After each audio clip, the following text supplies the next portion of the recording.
So, I'm not sure if this has ever happened at DEF CON before, but our speaker hasn't completely lost his voice, but it's a little rough today, so keep that in mind. But our next speaker here is Raphael Mudge. And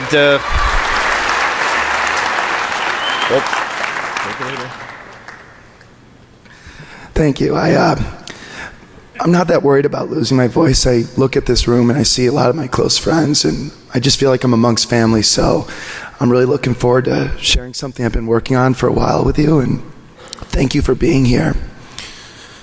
What I'd like to start out with is, how many of you have used IRC before? Excellent. How many of you have written IRC scripts before?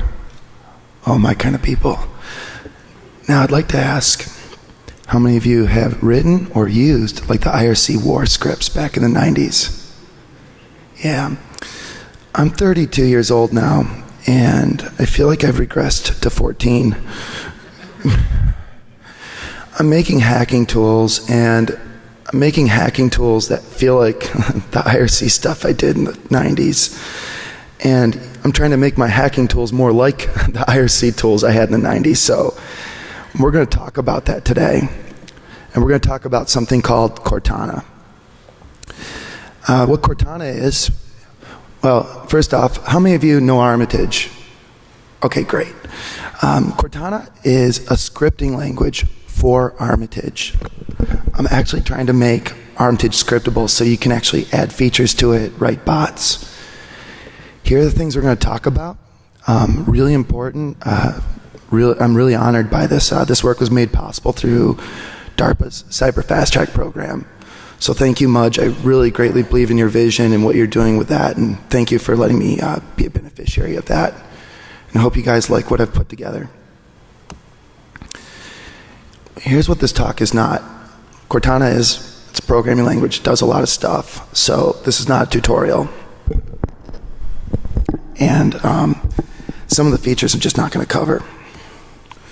But what I want to do today is I want to demonstrate what it can do. Okay, we're going to have a lot of fun. I'm going to cover some of the major high notes and why they're there.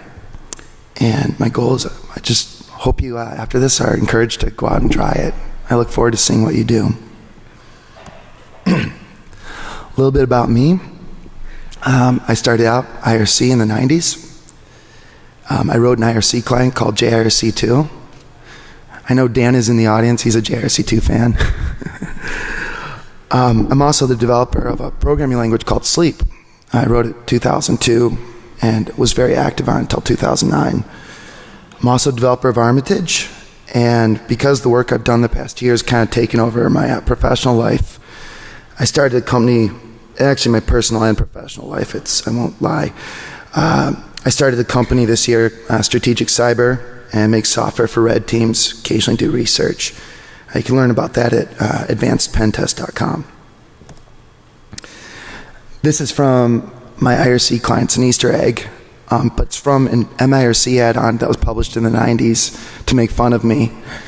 Just to kind of give you an idea of the world I came from. We're sitting at a channel called Floods, and my nickname's Butane, and I'm sitting there talking about how to write these scripts to revolutionize MIRC, and that's not what I really said, but it's probably what I sounded like, so I deserved it. But this is just kind of the world I came from and what I want to bring back into our community a little bit. I mentioned my IRC client, JIRC2. I have experience making something that's scriptable. JIRC2 never became very popular. There's a lot of really good IRC clients out there. But it did attract a really healthy little scripting community. I think it's over 70 or 80 scripts on its website. And some of them tens of lines of code, others thousands, written by people who've actually never even programmed before. And I noticed in the security community, there's a lot of people afraid to take the plunge into writing code.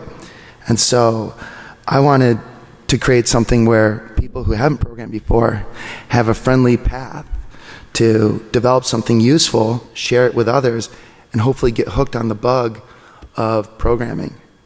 So that's part of my motivation here. Let's talk a little bit about sleep.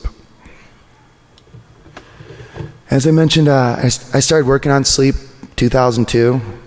I didn't know I was actually going to continue working on it. It was a weekend-long hack. It looks a little bit like Perl. It is built on top of Java. It doesn't have any external dependencies. I like that.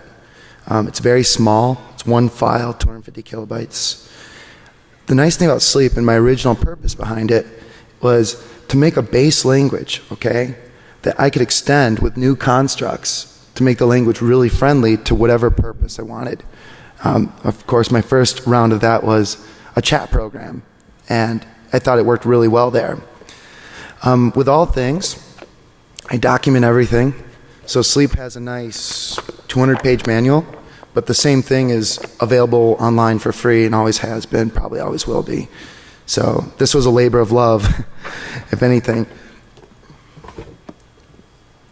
So you're going to see some Sleep code today. Don't worry, it's not too bad. And you can learn more about Sleep at sleep.-9.org. Now let's talk about Armitage.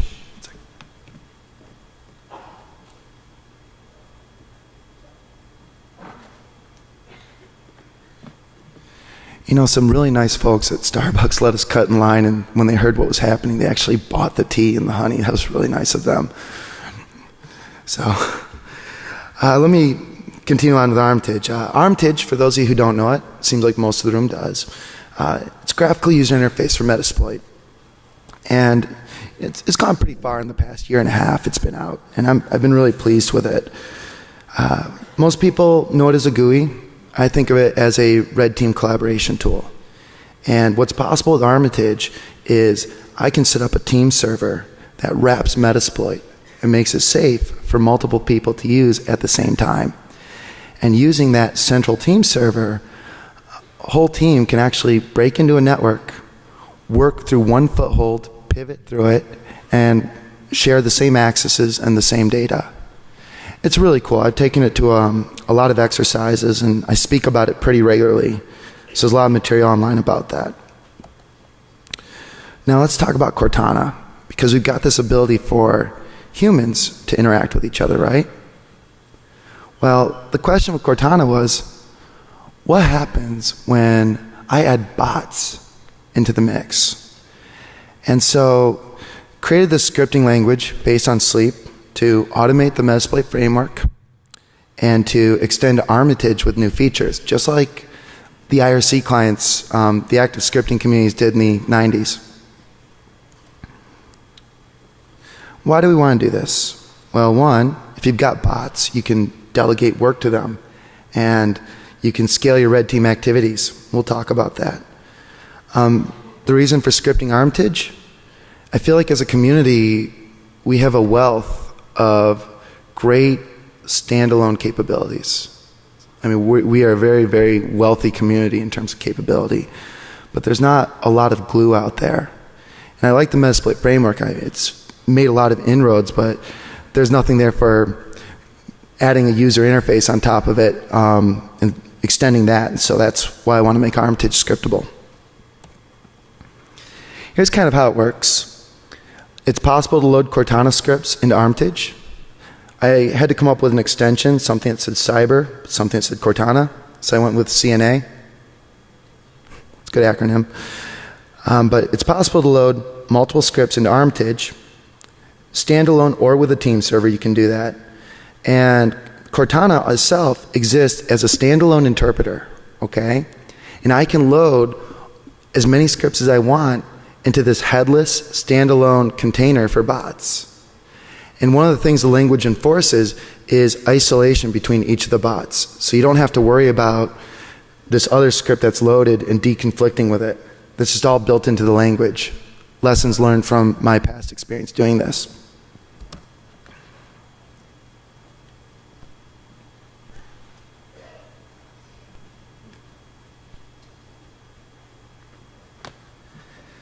Now, I've described Cortana so far in context of like IRC bots and scriptable IRC clients.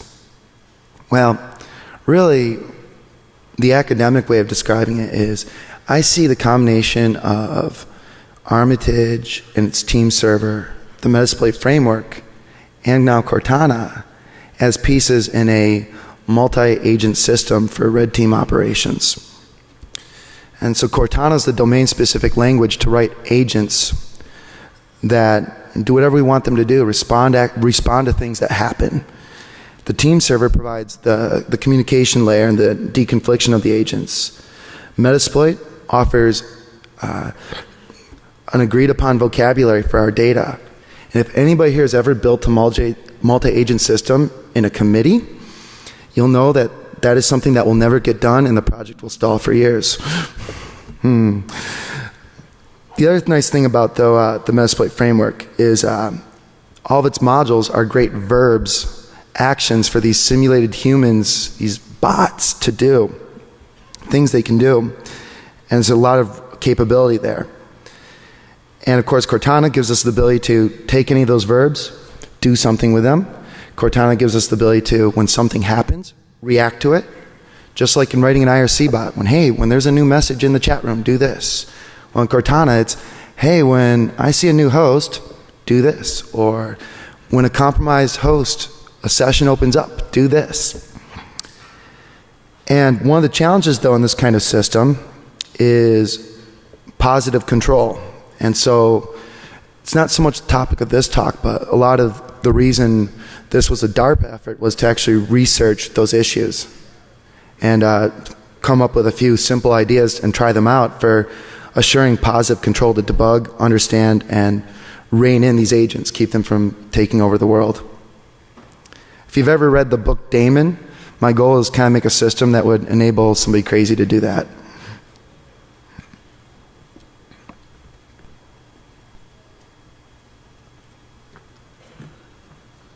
Okay, well, Cortana is not the only way to automate the Metasploit framework. First, you do have the option of extending it, and Cortana is not a replacement for that at all. You should still write your modules if you've got a new exploit. You should still write auxiliary modules. Plugins are a great way to extend the framework with new commands, and resource files are still a great batch capability. The Metasploit RPC server, I'm probably one of like 2 or 3 people in the world who work with it the most, and it's really low level, so you can build something on it, but you're going to be reinventing a lot of what I've already done.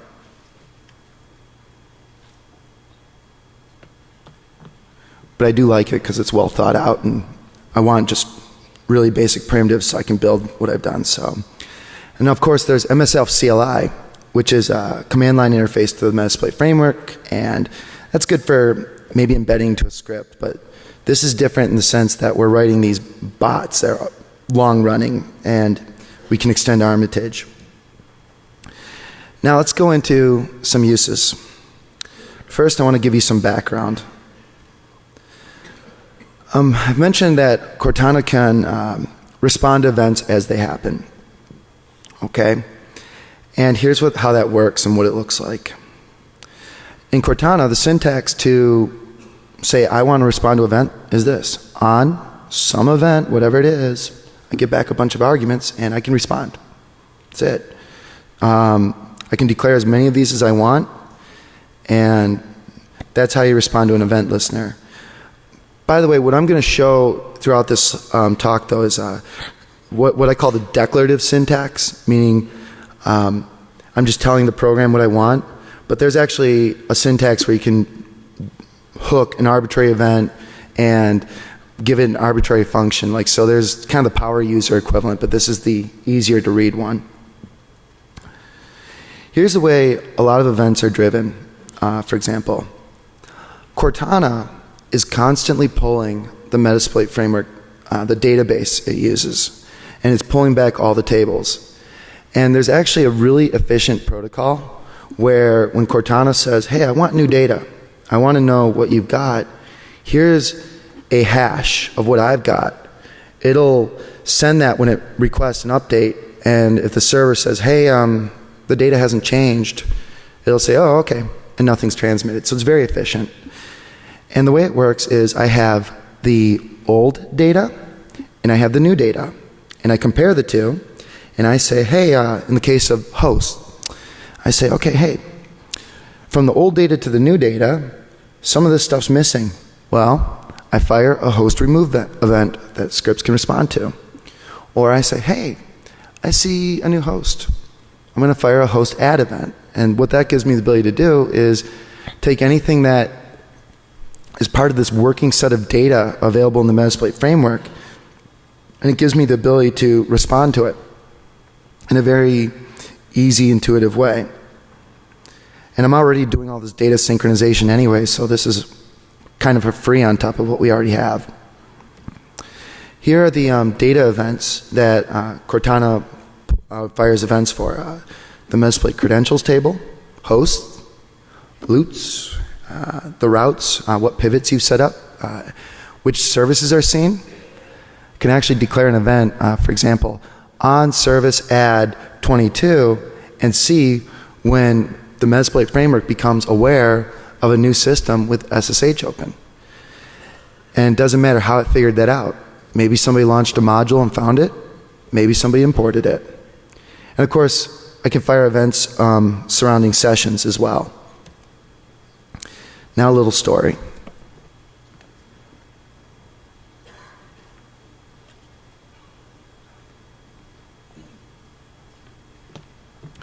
Okay, so I was at the Northeast Collegiate Cyber Defense Competition this year.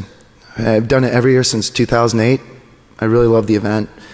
And what it is, it's a exercise where college students come with their team. They're dropped in the middle. They have a network to manage and run while a red team is stomping on them the whole time. This year we had a problem.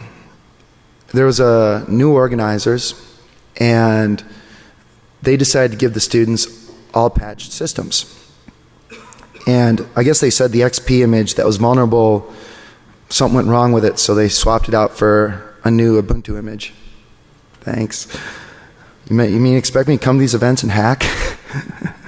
So anyways, the students have all patched systems, right?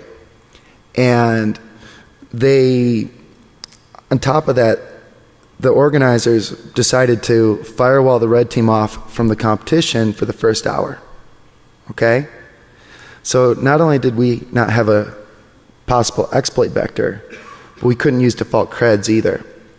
Although funny enough, even after that hour, 2 teams, we still got them with PS exec and default credentials. So if you ever play in these events, change those passwords quickly. But as you can tell, we got 10 people. And we're like, well, what do we do? And a friend of mine, Jolly, he asked, he's like, hey, is there a way to, I don't know, when Chris does an Nmap scan, is there a way like we can see what changed and just get that out to the room? And I said, yeah, I think that's possible. I think I can write a bot for you. He's like, oh, okay, cool. And Chris, he's a guy who's doing Nmap and changing his IP constantly and just scanning the student systems.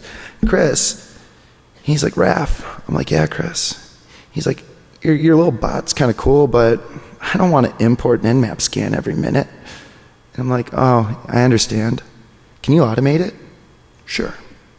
So I wrote a bot for Chris to running from his system to automatically import his Nmap scans every time they finished.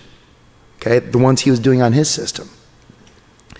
And then my friend Silas says, hey Raph, I've got a script. I give it a bunch of IPs, and it'll start launching just a bunch of normal, the run-of-the-mill exploits. Can your bots, can you give me a bot that feeds that? Sure. And so we ended up by accident with a system where I'm running a bot that announces changes to the database, new hosts, new services. Chris is running a bot that imports stuff, and Silas is running a bot that responds to that data to new hosts and things that become available and launches a bunch of attacks from his system. So I didn't expect that. It was kind of cool. It was like this distributed system of hacking going on being fed by this central red team collaboration architecture. And what you can see in this picture, much better than I can see on my laptop, is the Raphael Cortana bot actually announcing hosts.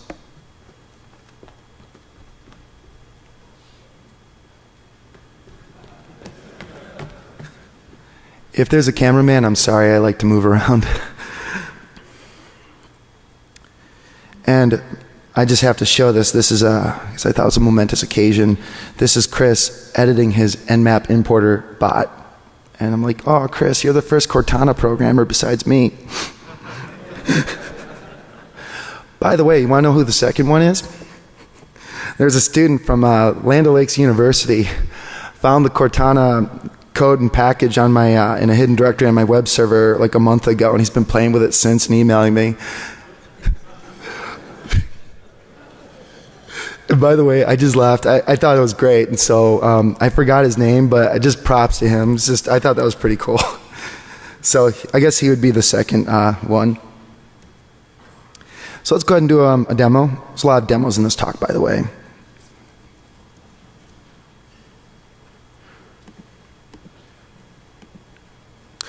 Okay, here I am. I've got Armitage. I have a pivot set up, and I've got an exploited host, okay?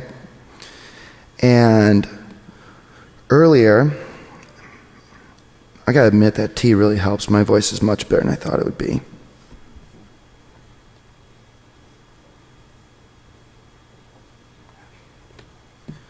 Okay, earlier I started the Red Team server, and my Armitage client is connected to it. So let's first start up Cortana with this differ bot, and I'll show you what it looks like.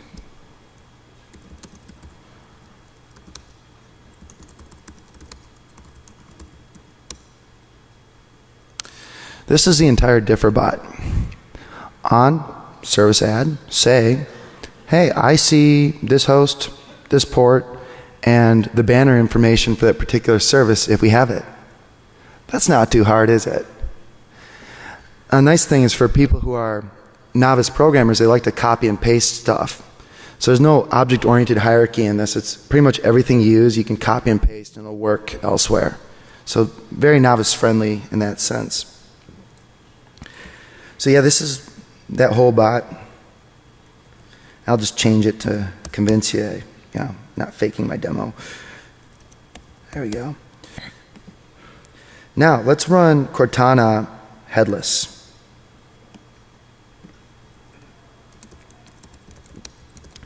Here's how I do that. First, I need a property file. And what I want to point out is that there is documentation on Cortana, enough to nearly be a book. It's about 55 pages. So afterwards, you won't have any problem digging into it. And there's pictures.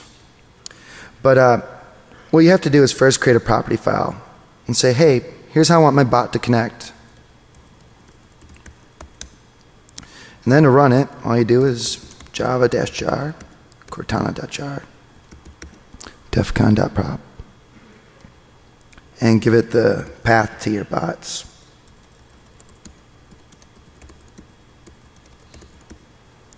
Okay, so let me go ahead and run that. By the way, I can specify as many bots as I want and they'll just all load up. And once I do that, Cortana, you'll see it in Armitage as well, but Cortana has a console for actually interacting with scripts and working with them and playing with that positive control stuff. Both the Armitage and standalone version have the same commands in the console.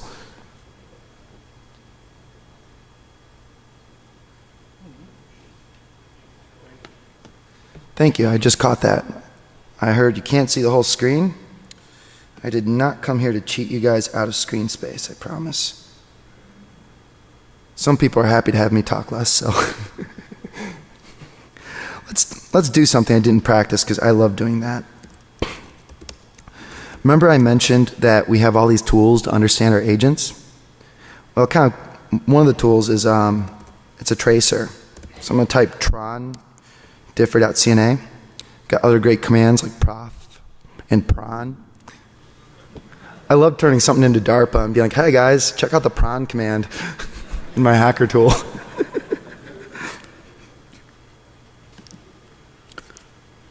So let's go ahead and import something. And we can see, by the way, here we are in the event log for our team server. We can see our bot joined.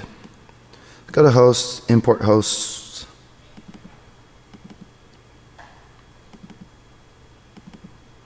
Hopefully that's the right file I just imported.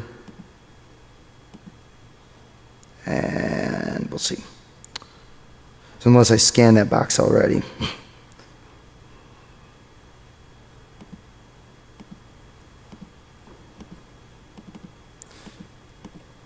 All right, I'm going to just make sure there's no services here. I'll just scan this guy because I imported with this one already. So there we go, and it should come back and start announcing stuff to our chat room. There we go. It's saying, hey, I see this, I see that. And that was the differ script and how it worked.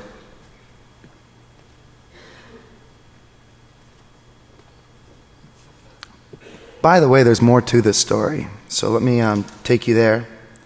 As soon as I fix my, there we go, it's better. So, what was the game? Remember, I told you at Northeast CCDC, we ended up in a hard situation, right? Because we had this, we started seeing stuff. A couple hours later, we see a system pop up in a banner and it said Zimbra. What's Zimbra? So I Google it, get the default creds and log into it, and we were able to jump on the system that the students had just put up before they had a chance to change the passwords. And that's because we had a bot helping us. Another example, we saw Apache Tomcat come up, and my friend Will, who works at Rapid7, is a pen tester there, he was like, ooh, Tomcat.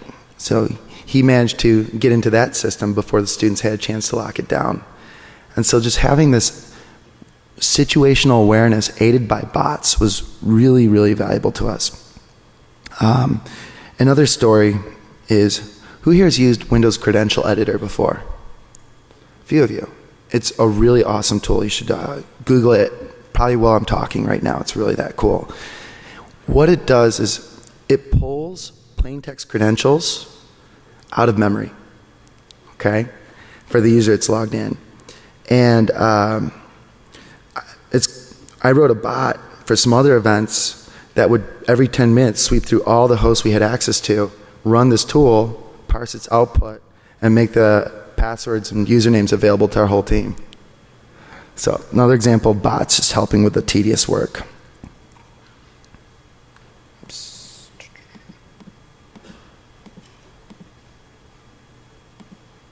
Good. So let's talk a little bit about post-exploitation. Basically, I want to control sessions with multiple people using them. And the Armitage team server makes it possible for humans, so it's pretty trivial to extend to bots as well. Here's what it looks like. I queue a command using a function like m_command with the ID of the session. And when that command completes, an event fires in my local instance. So if somebody else queues a command, that won't fire an event. But I get this event on meterpreter_ that command. And I can parse it and do whatever I need to with it. Also, more generic, on meterpreter fires too, so I can hook kind of anything in my local script that fired. And one other thing to say to this, for larger scripts, there is the ability to create kind of like isolated agents from inside of one script that all just do their own thing, and that's a really great way to decompose a larger program. Interacting with a process through meterpreter. Again, same thing, mexec, session ID, command. I get back an event on exec_command, so I can do mexec session1 dir/s *:.pdf or something like that. And when that finishes, I'll get all that information back and I can parse through it. There's also mexec local, which takes a local executable, gives it over to meterpreter to inject directly into memory without touching disk, and work in the same way. So it's pretty cool. Shell sessions. When I was first building this technology, I got this one all wrong.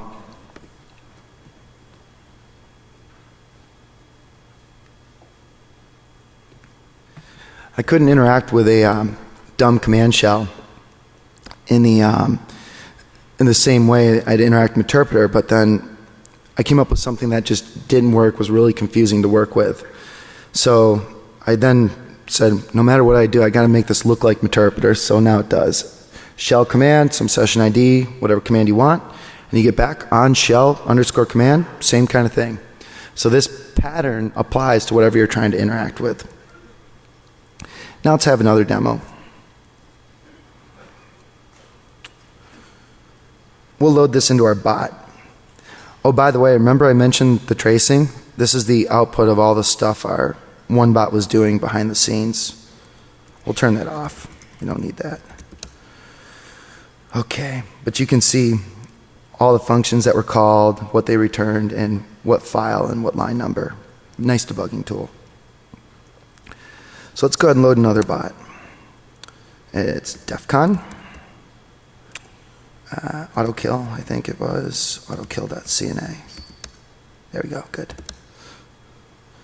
Yeah, I can actually load and unload bots too from Cortana instance. So let's have a look at the autokill bot. Here's what autokill does. In this case, every 5 seconds, it looks at all of our sessions. It makes sure that they're Windows interpreter and that they're ready for interaction, and it sends a command PS. We get back an event on interpreter PS, and we use a built-in Cortana function to parse that into a dictionary it can work with. And for each process entry, I extract the name process ID. I check if Internet Explorer is that process, and if it is, I queue the kill command. So let's take a look at that. First thing I'm going to do, we're going to use another Cortana debugging function, which is the logging one. So we're going to do log on autokill.cna. And now we can see everything Cortana is doing on our behalf. Which file, what line number. A great tool for understanding a script without tracing every function. So let's go over here to my XP victim I've got. And I don't know, I'm kind of in the mood, browse the web, see what's on the internet, see what's on msn.com today. And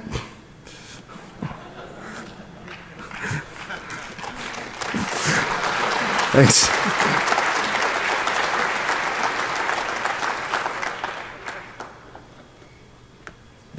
Could you imagine like a cyber defense exercise doing this with like star setup star or star Wireshark star and star CMD star? Same thing though. Here you go. There's our kill commands that are being issued by our bot on our behalf. I can turn that off. Tell our bot bye-bye now. But that's an example of kind of post-exploitation. There our bot left. Bye bot. I miss you.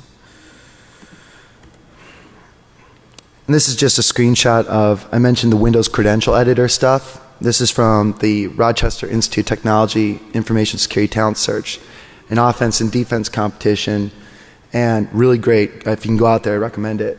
But here, this is running Windows credential editor and announcing it to the chat room. So you can see some passwords up there. Not my password, thankfully.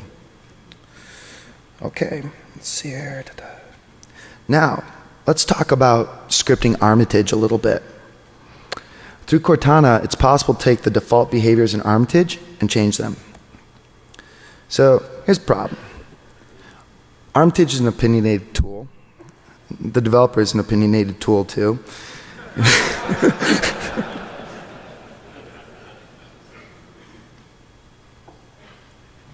And I want to be able to alter how it does things, I as a scripter. For example, Armitage picks my payload. Wouldn't it be nice if I could change how that works? Or here's a really good one. When I'm doing a pen test, if I try to PS exec to a system doing a pass the hash attack, and I rely on the default binary generated by the open source Metasploit framework, I'm going to get flagged by antivirus. So what if I want to hook the workflow in Armitage for passing the hash and use a different executable? How could I do that? And just how can I modify Armitage? So let's take a look at that. The mechanism to do these kinds of things are filters. Filters hook an action that a script wants to take, and it changes the parameters on the fly. You can inspect it and change it, and then it goes through like nothing ever happened. And so let's have a look at that. Here I am, back in all this nifty stuff. And let's take a look at a script called payload.cna. cd defcon. I'm kind of messy in my folders, so don't mind me. Here's a script to, what it does is when the onReady event's fired, meaning, hey, I'm synced with the Metasploit framework database, it starts a handler for Windows Interpreter reverse HTTP. And whenever a user launches a module through like the Armitage GUI, it looks at the options, it looks at the payload, says, hey, is this Windows Interpreter reverse TCP? If it is, let's modify that, change it to HTTP, put in the information it needs, and let it continue going. So let's take a quick look at that. So we're going to go to, there's two ways to load a script in Armitage. If you want it to always be there, go to Armitage Scripts and load and unload stuff and go to town.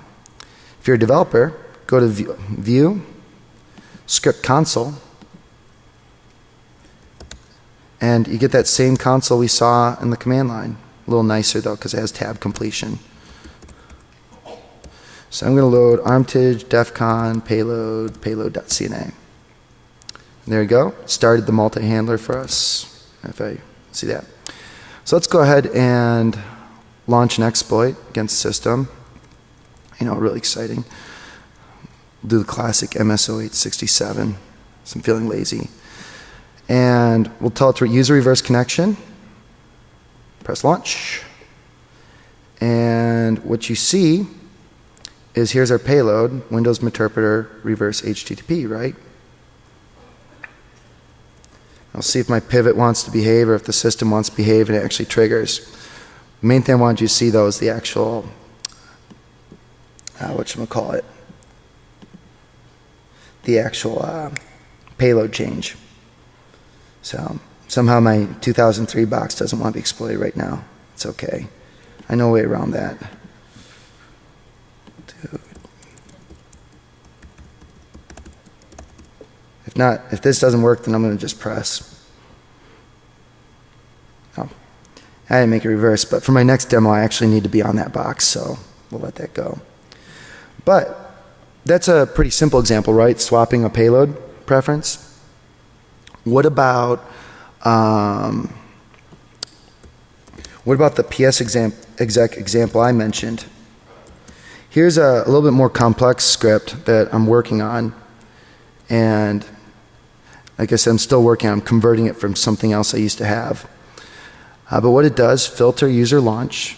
If the module's PS exec, if the payload's a bind payload, it generates the raw shellcode for a payload that matches that. And it uses a sleep function I wrote to embed that shellcode and obfuscate it inside of an executable I have that beats most antivirus. Okay? So this is an example of how I can take and use Cortana to merge my secret sauce for a pen test into the workflow in Armitage without really changing anything from the user's perspective. And it's a really, really powerful thing, because if you've got other things you want to integrate, other kinds of callback agents, other kinds of possibly even sessions besides Interpreter, I'm exploring a lot of this stuff right now. It's a lot of fun. So a lot of potential here. Now, let's talk about user interface here as we start to wind down the presentation. This is all about how do we add features to Armitage, integrating third-party tools, exposing capabilities in the framework that aren't normally used, or even just controlling something built in Cortana. Well, here's the things Cortana scripts can do to extend Armitage. They can define keyboard shortcuts. They can define menus. They can create console interfaces, so pop up a tab and you have full control over it. And they can create tables of information. And that's kind of what Armitage does for everything. So actually, how I evaluated this technology is I delivered to DARPA Armitage written in Cortana. Like, I ripped everything out and rewrote all of it with just this stuff to show it could be done. And I thought it was going to be easier than it was. It was doable, but it was actually kind of hard. And I was like, it was busy time when I did that. But it was a good test. So let's have a demo. How many of you know that Meterpreter can sniff packets? Just a few hands went up. Great. Yeah, Meterpreter has a sniffer module built in.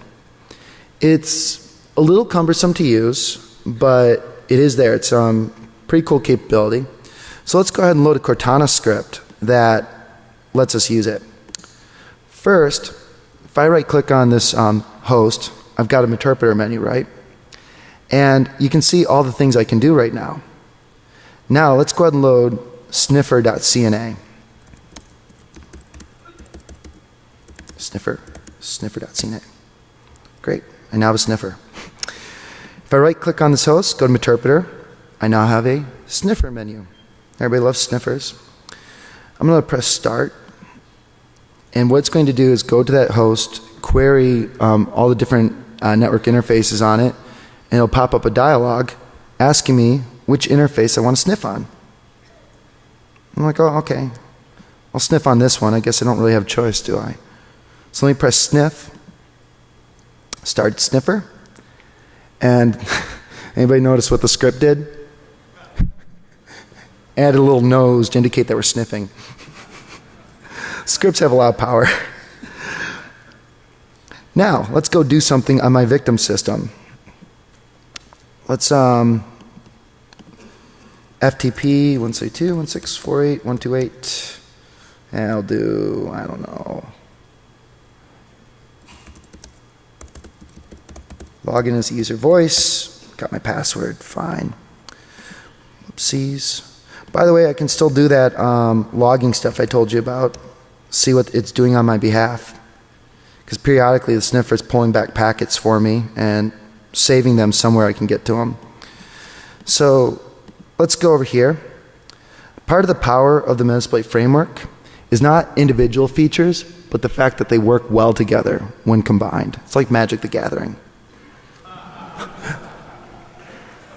So a great module in Metasploit is called psnuffle. And what psnuffle does, it can take an arbitrary pcap capture, extract plain text creds out of it, just like dsniff used to do, and put those in the Metasploit credentials database. So let me go sniffer, psnuffle. And here, it's running the module for me, and you can see my FTP login I just tried.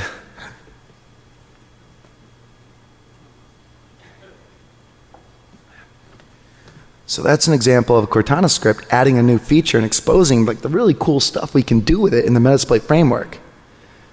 So let's take a look at that script real quick.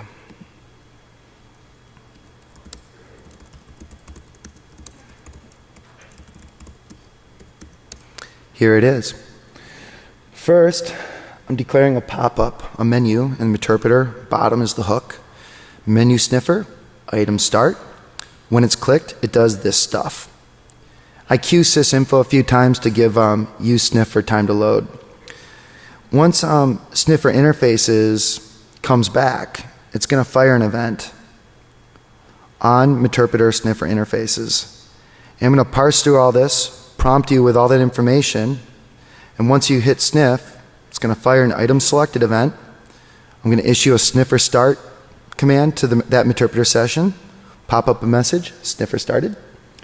And every 10 seconds, I'm going to loop through all the sessions that I know are sniffing and run the sniffer dump command for you in the background. And by the way, a filter on the icon, here's what it looks like. This host image filter intercepts when Armitage is about to display an icon, and it's like a pancake. Or no, sandwich is a better way to describe it. And what it does is, it's a bunch of images that just gets layered together and resized. So what this filter does is gives me a chance to interact with that layer or that sandwich of images and change them. So I loop through all the sessions, relate to that host, check if any of them are sniffing, and if they are, I push an image onto that sandwich, onto that array, a sniff.ping, and that's it. That's how I add my little nose. So that's the sniffer script. So to kind of take this on, wrap it up a little bit, what is Cortana? It's a scripting language to write bots for an Armitage collaboration team and automate the Metasploit framework. It's a scripting language to extend Armitage. One more thing. This is kind of evil. This function up here, something sleep can do. It's an inline function, meaning when it executes, it runs in the context of its parent. And what it does is it pauses the current function, the parent, and sends it to another function, the current function, the parent, as an object, as a parameter.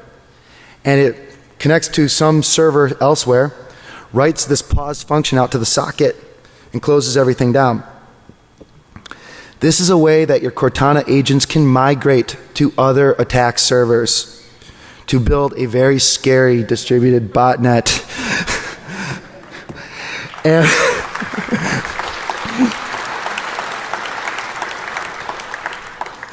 if you want to check more about this twist, I've got 2 articles I've written about this technique, shell scripting with a distributed twist and agent-based traffic generation. So just to wrap this up, I introduced Cortana to you.